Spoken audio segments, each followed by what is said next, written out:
విజయనగరం జిల్లా రాజాం నియోజకవర్గం రేగిడి మండలం సేవకుల సదస్సు ఉంగరాడ మెట్టదారి గుడ్ న్యూస్ చర్చ్ నందు ఫాస్టర్ జయరాజ్ ఆధ్వర్యంలో క్రీస్తు నామానికి మహిమకరముగా ఘనంగా జరిగింది.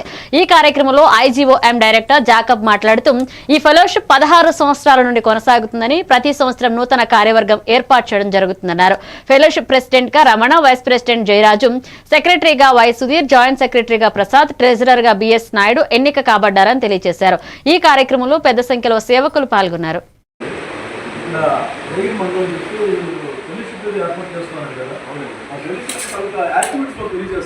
నేటికి 16 సంవత్సరాలు అవుతుంది రేగిడి మండలం పాస్టర్స్ ఫెలోషిప్ ఏర్పాటు అయ్యి. ఈ ఫెలోషిప్ ద్వారా అనేకమైన గ్రామాల్లో కొన్ని సాంఘిక సామాజిక కార్యక్రమాలు చేస్తూ సాదాసీదా పేద ప్రజలను కూడా కొన్ని కార్యక్రమాల ద్వారా ప్రోత్సహిస్తూ దైవ సేవకుల పట్ల ఒకరికి ప్రేమ ఆప్యాయత చూపెడుతూ ఆ విధంగా ఒకవైపు ఆధ్యాత్మికమైన కార్యక్రమాలు, రెండవది సామాజికమైన కార్యక్రమాలు చేస్తూ సమాజంలో దేవుని ప్రేమను ప్రకటించడానికి మాత్రం ఇది ఏర్పాటు చేయబడ్డది. సారీ యొక్క ఫెలోషిప్ ఎన్ని సంవత్సరాలు బట్టి మీరు నడుపుతున్నారో చెప్పగలుగుతారా? 16 సంవత్సరాలు అవుతుంది.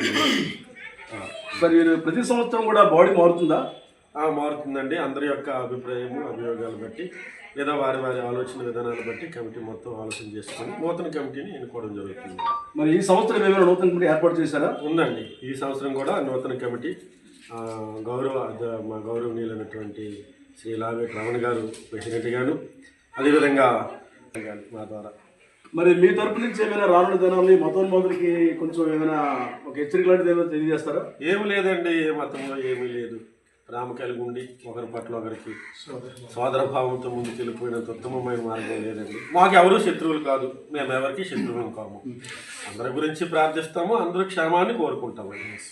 ఇది ప్రస్తుతానికి ఆంధ్రప్రదేశ్ ఉన్నటువంటి క్రైస్తవం మీద కొంచెం దాడులు జరుగుతున్నాయని చెప్పి మా వరకు వచ్చింది. మీ యొక్క మాటలు చెప్పండి.